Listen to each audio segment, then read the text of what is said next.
एक बेटी गांव से शहर के एक बड़े कॉलेज में पढ़ने के लिए आती है। शुरुआत में वह हर छोटी बड़ी बात अपने पिता से साझा करती थी, लेकिन धीरे धीरे शहर की चकाचौंध और नए दोस्तों के बीच वह बदलने लगी। उसे लगने लगा कि उसके पिता पुराने ख्यालात के हैं और उसकी आजादी में रुकावट बनते हैं।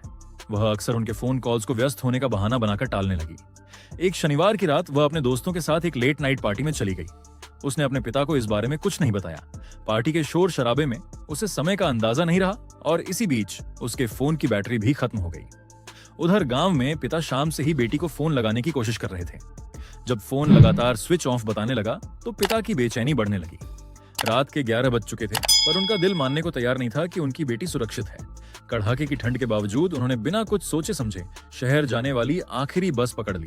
रात के करीब 2:30 बजे जब लड़की हंसती खेलती अपने फ्लैट के पास पहुंची तो उसने देखा कि सोसाइटी के गेट के पास एक बुजुर्ग व्यक्ति ठंड से ठिठुरते हुए बैठा है।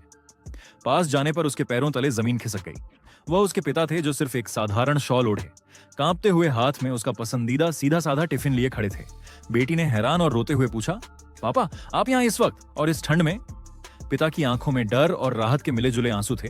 उन्होंने मुस्कुराते हुए बस इतना कहा, बेटा तुम्हारा फोन बंद आ रहा था, मुझे लगा मेरी बच्ची किसी मुसीबत में है, मुझसे घर पर चैन से बैठा नहीं गया।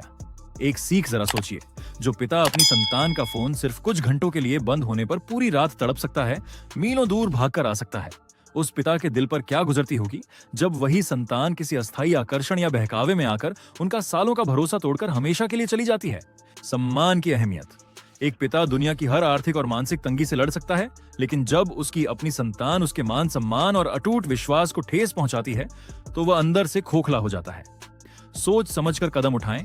जीवन में कोई भी ऐसा फैसला लेने से पहले जो परिवार के खिलाफ हो, एक बार अपने पिता की उन रातों की जागती आंखों और उनकी निस्वार्थ चिंता को जरूर याद कर लें। आपको इस वीडियो का कौन सा हिस्सा सबसे अच्छा लगा, मुझे कमेंट करके जरूर बताएं।